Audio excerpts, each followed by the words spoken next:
This week, our focus lies more in the late 1800s and how bodies began to be policed. While deaf culture was formed in the early 1800s, it was being oppressed and discriminated against by the latter half of the century. The division of people into normal and disabled started in the mid-1800s, changing how people with disabilities were treated, both socially and medically. When the Civil War ended, enslaved people across the country were freed from bondage, but that still left a question. What would these black people do once they were free? All of this is covered in this week's lecture and readings. In 1863, the Emancipation Proclamation abolished slavery in the United States. The thing is, this was during the Civil War, which meant people enslaved in the Confederate States of America were still legally enslaved. It did free some, because slavery was practiced in northern states even then, but the majority of enslaved people remained enslaved. It took the passage of the 13th Amendment to the Constitution to abolish slavery across the entire United States. Kind of. The 13th Amendment states that, quote, neither slavery nor involuntary servitude, except as punishment for a crime whereof the party shall have been duly convicted, shall exist within the United States or any place subject to their jurisdiction, end quote. That includes American Samoa, Guam, Northern Mariana Islands, Puerto Rico, and the U.S. Virgin Islands. That means you cannot be enslaved or be a servant involuntarily in any state or any of those territories. Unless you are imprisoned. Then you can be forced to work without any payment or very little pay. That is an important part of the 13th Amendment that doesn't get talked about much. There is a documentary on Netflix, 13th, that addresses the impact of that part of the amendment. One reason why the practice of slavery was allowed to continue for so long was no one could figure out what to do with the formerly enslaved if they were freed. Part of why they were enslaved in the first place is white Westerners saw black Africans as inferior, savage, and backward. Even blacks who were free, either by birth or emancipation by their former owners, or escape, were treated as lesser. There was concern that they would not be able to fit in, but there was nowhere else they could live. A separate state would not have received support from citizens, and by the late 1700s, so many enslaved people were generations removed from their homelands, so sending them back to Africa wouldn't have worked. Also, because of how enslaved people were treated, they weren't educated and had limited skills, so they had few options of making money and supporting themselves. One person tried to answer that question. On January 16, 1865, General William Tecumseh Sherman, an Ohio native and Union general, issued Special Field Order 15. Part of that order included that freed blacks were to receive up to 40 acres of land from across the South, taken from former practitioners of slavery. He also ordered that the Army lend these people mules to help them work the land. This order was supported by President Lincoln and other politicians. The problem is, about 3 months later, on April 11, 1865, President Lincoln was assassinated, and President Andrew Johnson worked to stop the order. This order is where the phrase 40 acres and a mule comes from. Some blacks had managed to claim land and hold on to it, but it wasn't many. Most had to resort to sharecropping, where they worked land owned by someone else, and the owner took a portion of the crops grown as payment. While sharecroppers were white as well as black, they were all kept trapped in the system, with owners leaving the farmers just enough profit to keep themselves alive and taking most of the profits, keeping the farmers in debt to the landowners and living in poverty. There was not much difference between being a sharecropper and being enslaved. In addition to struggling to find work that would allow them to live as free blacks, there were limits as to what they could do and where they could go as a black person. As you read in Segregation, those limits existed across the United States. While blacks with the resources to do so fled to the North, they still faced racism, discrimination, and segregation. It might not have been to the same extent as those living in the South, but it was there. Let's face it, it was the U.S. Supreme Court that declared that separate but equal was constitutional, not Southern states. But the more overt segregation happened in the South. These laws enforcing segregation across the South were known as Jim Crow laws. They were called that because the phrase Jim Crow came from a character in minstrel shows and was used to refer to blacks. These laws meant that there were separate everything for blacks and whites, from schools and churches to restrooms and drinking fountains. Because of the segregation across the country, black people started to create safe spaces and communities of their own, where they could be free from the racism and oppression of white people. HBCUs are one example of this. HBCU stands for Historically Black Colleges and Universities. There were a few HBCUs established before the Civil War, including Wilberforce University here in Ohio, with the intention of providing higher education for blacks. After the Civil War, a number were established across the South, creating spaces where blacks could not only receive a college education, but be around other black people and culture. There are still many HBCUs open, and still predominantly black today, continuing to provide that safe space for black people to get college educations and be free from discrimination and racism. A long list of successful blacks in this country attended HBCUs, including Vice President Harris, Booker T. Washington, Oprah Winfrey, Toni Morrison, Martin Luther King Jr., Samuel L. Jackson, Taraji P. Henson, Stacey Abrams, Common, and Chadwick Boseman. My point, and many others' point, is that while the practice of slavery was abolished, freeing the enslaved, that's all it did. The racism, discrimination, and oppression of black people has not ended. It has simply had to find other legal ways to continue to exist. Yes, emancipation and the, mostly, abolishment of the practice of slavery ended a horrible practice, but it didn't change much, as we'll see as we continue through this semester. This is why we need to keep learning about the past so we can understand how it continues to impact the world today and how we can work to end the impact of the negative parts and support the positive parts. This video only scratches the surface of what blacks went through during the late 1800s. But it's a start. I recommend doing some research on your own to find out more, because it all still impacts black people today. Before we get into deaf culture and its history in the U.S., we need to go over a few terms.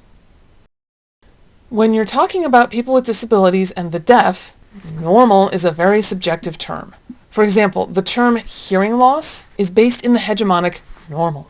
The word loss implies that something went away. That's not always the case, though. There are plenty of deaf and hard of hearing people who are born with that level of hearing. For them, it's not a hearing loss because there was nothing lost. That's how they've always been. If you were born hearing and something happened later in life, then yes, you lost your hearing. But for a deaf person, especially those born deaf, being deaf is normal. For the deaf, one's hearing ability is not related to any stigma or anything someone should be ashamed of. Some deaf scholars have even put forth the idea of deaf gain, the opposite of hearing loss. Deaf gain emphasizes the long list of things that a person gains when they are deaf, including a community, a language, and a centuries-old culture. If someone identifies as Big D deaf, they belong to a culture that does not see their deafness as a disability. Being deaf is a different way of experiencing the world and communicating with other people. For deaf people, sign language is their native language, with ASL being the sign language used here in the US and in much of Canada. When talking about the deaf community and deaf culture, there still is individual variation and regional differences. But there are ideologies that are shared across the culture, developing and supporting its own hegemony. And that comes from how deaf culture was formed. Being deaf, as your reading discussed, is more than simply an auditory designation. Having a hearing level that is less than the normal hearing range is a component of being deaf. But there are three other main aspects of being deaf. One is the linguistic. Most deaf people here in the U.S. speak American Sign Language, or ASL. About 10% of deaf children are born to deaf parents, leaving 90% born to hearing parents. Deaf parents are able to directly pass on ASL and deaf culture to their children, and do so no matter their child's hearing levels. Hearing children with deaf parents are known as codas, children of deaf adults, and they are a part of deaf culture as well. Codas grow up bilingual, learning ASL from relatives and oral language from the world around them. Some of those deaf children born to hearing parents have parents who begin to learn ASL as soon as they know their child is deaf and teach their child as they learn themselves. Most deaf children learn and are immersed in their culture and language when they go to a school for the deaf. They learn from their deaf teachers and the few deaf classmates who have learned from family and friends. Then there are the social and political aspects of deaf culture. Social is pretty much the way it sounds. Going to deaf events, hanging out with other deaf people, supporting deaf events, including art, music, and theater. Yes, I said music. There are deaf musicians out there, and deaf people can enjoy music because sound is simply vibration. Hearing people process those vibrations mostly through their auditory system. Deaf people use what hearing they have, along with the sense of touch, to feel the vibrations through the air and the floor. Deaf clubs used to be a lot more popular in cities where there was a large deaf population. It's a place where deaf people can gather and socialize in a space where they feel safe to be themselves. The politics of being deaf is the final aspect. Much of that involves ensuring legal rights to access to interpreters, technology like teletype, virtual relay services, and alarms with visual and physical alerts instead of oral ones. Much of this is now covered under the ADA, but there are still plenty of places that take advantage of the loopholes, something we'll talk about later. Deafness has existed for probably as long as humans have. Sometimes people are born and some part of their auditory system doesn't work the way everyone else's does. Sometimes there's an accident and the auditory system gets damaged. And as our bodies age, they slowly wear down, and that includes our hearing. But for a long time, being deaf was something people worked around. People would use written language, drawings, or pointing to communicate when a deaf person was part of the conversation. In the United States, there were even pockets of hereditary deafness in communities that led to the development of sign languages in those communities. Martha's Vineyard, Massachusetts, and Henniker, New Hampshire are prominent examples of this. Martha's Vineyard specifically is important in deaf history. In 1694, Jonathan Lambert, a deaf man, came to Martha's Vineyard with his family. He and other hearing immigrants came from an area of England that had a high prevalence of deafness. This prevalence came with them and spread to their descendants. The town of Chilmark specifically had the highest concentration of deaf people, 1 in 25. Because of this high prevalence, Martha's Vineyard Sign Language developed and was used by everyone. Most hearing people had a deaf family member, and even those who didn't found it was easier to know MVSL, so they could talk with everyone rather than trying to find other, more awkward ways of communicating. Being deaf on Martha's Vineyard was far from a disability. It was just as normal as being hearing. These communities were predecessors for what has become U.S. deaf culture. In the early 1800s, Thomas Hopkins Gallaudet, a pastor in Hartford, Connecticut, met his neighbor's daughter, Alice. Alice was born deaf.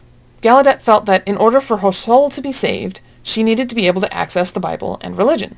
But she could not hear the word spoken, so another approach was needed.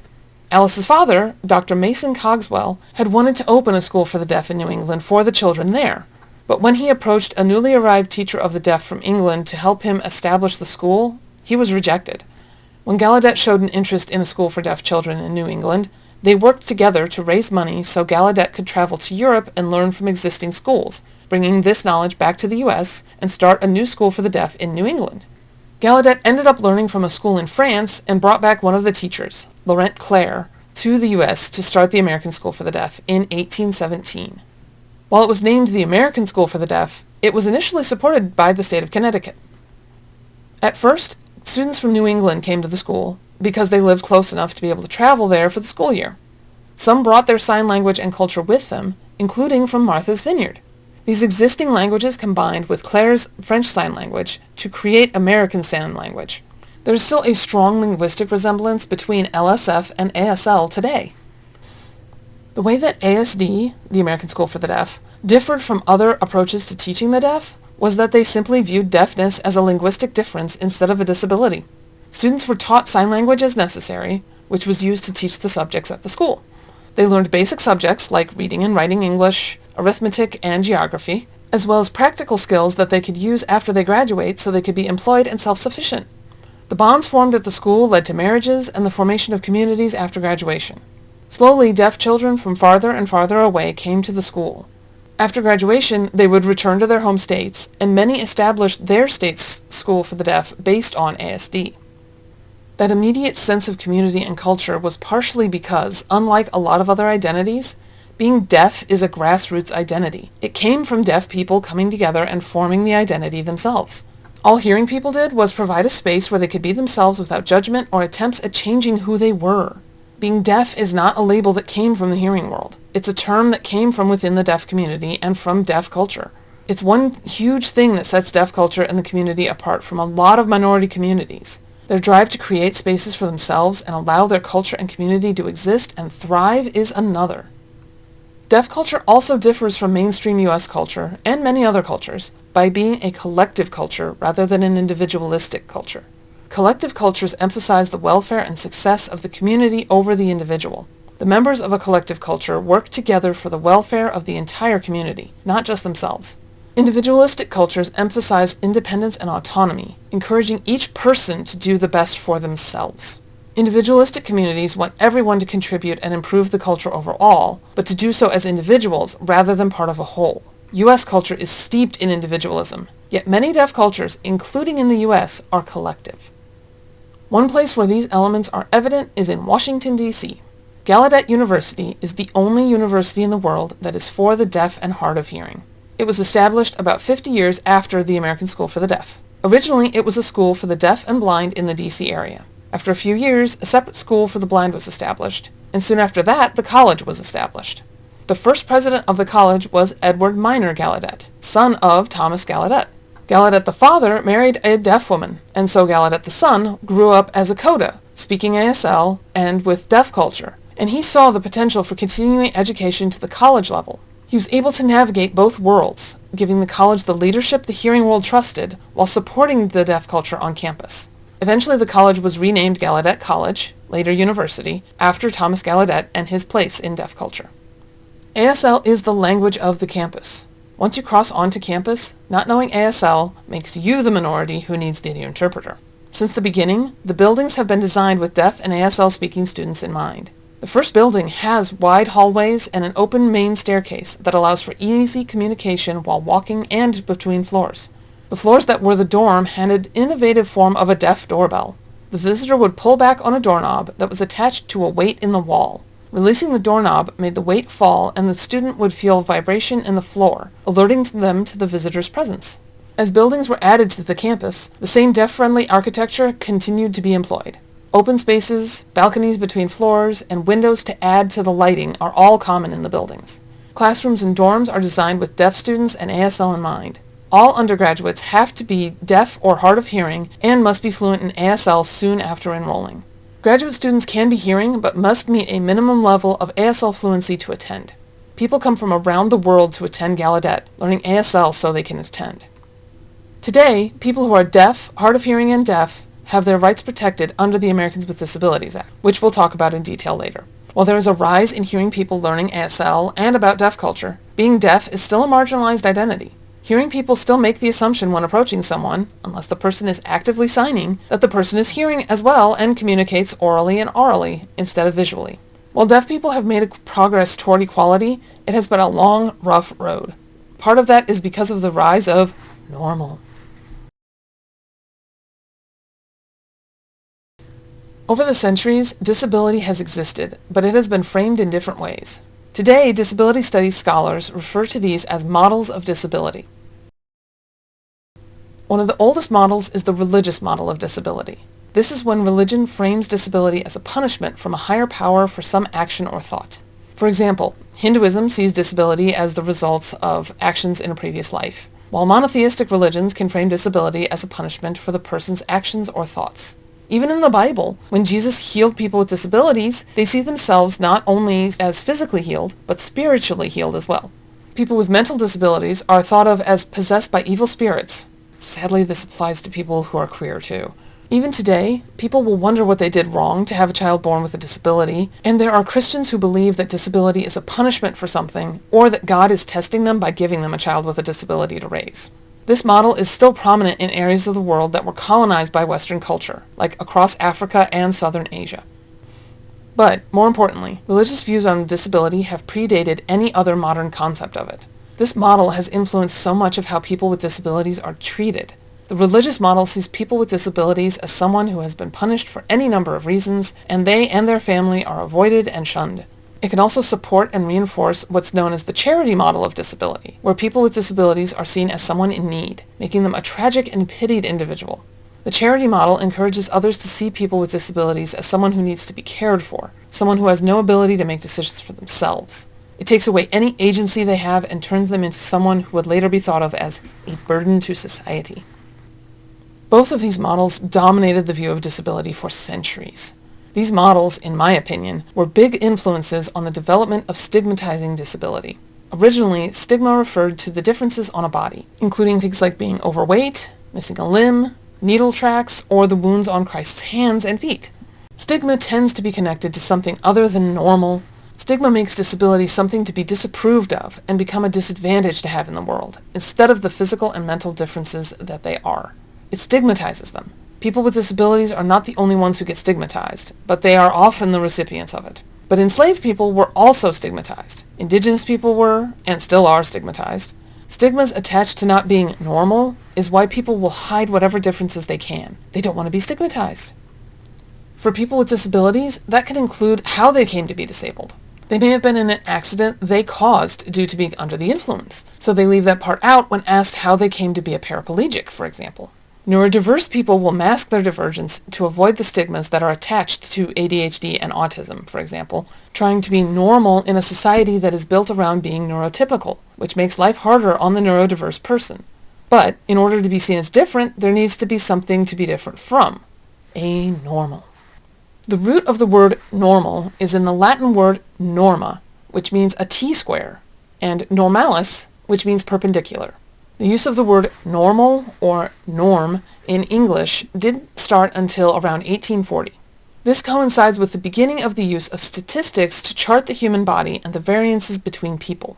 In 1829, medical statistics was established in France, and statisticians began to try to figure out what the average man was. But in order to find the average man, both physical and moral averages were needed. Statistically, the norm is the measurement that falls under the center of the bell curve. This leaves a lot of the population out of the norm with either higher or lower than average measurements. Quickly, in order to prevent traits seen as positive that lay outside of the norm for being treated the same as undesirable traits, the bell curve was turned into an ogive, ranking traits. For example, an IQ higher than the norm is not undesirable, but weight higher than the norm is. With the ability to rank traits, some scientists started using these rankings to justify discriminating against those considered below the norm, including people with disabilities. Part of why normal came about is because of the increase in industrialization in Western culture. Industrialization means increased accidents that led to what became disabilities, like losing a limb or a finger, or acquiring temporary disabilities, like broken bones and pulled muscles, which could become permanent if not treated correctly and heal incorrectly. The outbreak of the Civil War not long after the development of normal and disability helped cement the latter. Soldiers were being wounded in ways that included the removal of limbs, head trauma, and being shot in ways that left them paralyzed and disabled. Disability was transformed from something that someone was born with to something that could happen to anyone. Not that industrialization made that the case, but it became much more widespread. Once the division of normal and disabled began to be established, how people with disabilities were seen and treated by society changed. With the rise of medical statistics and Charles Darwin's theory of evolution, there came to be a set of scientists who believed that they could breed out the undesirable traits from humanity, making normal the baseline and improving the species. Eugenicists. People with disabilities, especially congenital disabilities, were one of the biggest targets. The poor, alcoholics, criminals, addicts, sexual and gender deviants, and many racial groups that aren't white were also targets. By seeing people with disabilities as undesirable, they were dehumanized, and the rise of trying to fix them rather than help them began.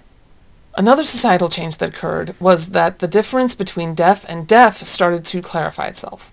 Those who identify as deaf are part of deaf culture and are a linguistic minority that does not see themselves as disabled. Those who identify as deaf tend to see themselves as having a disability and rely on hearing aids, cochlear implants, and lip reading to use oral communication. Hearing people who support this deaf identity and the goal of assimilation into hearing culture are known as oralists. One of oralism's earliest and most well-known advocates was Alexander Graham Bell. Yes, that Alexander Graham Bell.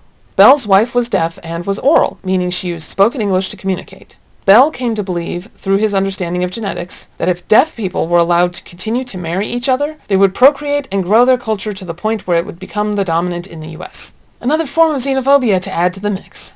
Bell's understanding of genetics at the time led him to support the establishment of oral schools that would physically punish deaf children who tried to sign. Oral schools today don't physically punish students anymore, but they do reinforce the deaf identity and support the belief that being deaf is better than being deaf.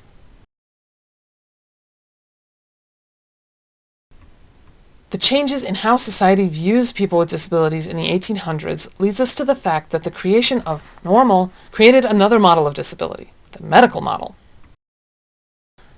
The medical model of disability sees disability as something that needs to be fixed and changed and eradicated, that people need to be cured and made normal again, or as much as possible. The medical model places the responsibility for being disabled on the person rather than on the world around them for not being accessible and accommodating their disability. We as humans are grateful that there's medicine to prevent or cure diseases like polio and measles, which can have lethal consequences. And some places can even prevent death from spinal injuries and other previously fatal accidents. We also use technology to counter some disabilities to the point they are no longer thought of as a disability, like wearing glasses, or even having hearing aids to some extent. But expecting that everyone with a disability wants to be normal is discriminatory and oppressive, especially when that means not making the world around us physically, culturally, and socially accessible and accommodating for disabilities. While the advances in medicine have allowed formerly fatal conditions to be either eradicated or mitigated, medicine has heavily contributed to the negative perception of disability in society. The words invalid, cripple, handicapped, dumb, feeble-minded, retarded, lame, and even stupid came from medicine to describe people with disabilities. Dumb actually used to mean the same as mute, someone who does not speak orally, hence the old phrase deaf and dumb. It didn't always refer to someone's intelligence. Many of these terms are outdated and offensive, but we still use handicapped to refer to accessible parking spaces near the front of stores, despite the word literally referring to people having a cap in hand as they beg on the streets. Medicine is where a lot of these measurements are happening and are being used to categorize people. Medicine also sees a measurement that falls outside of the normal, usually on the left side of the curve, as something that needs to be fixed so the person can be closer to, if not, normal. Like I've already said, sometimes that's the difference between whether someone lives or dies. But not all people with disabilities want medicine to intervene and change their bodies. This opinion depends on the person. There is no all blind people or all people with autism statement that is true other than all blind people are blind or all people with autism are autistic. One of the ways that people with disabilities were cared for broadly, until recently, were in institutions.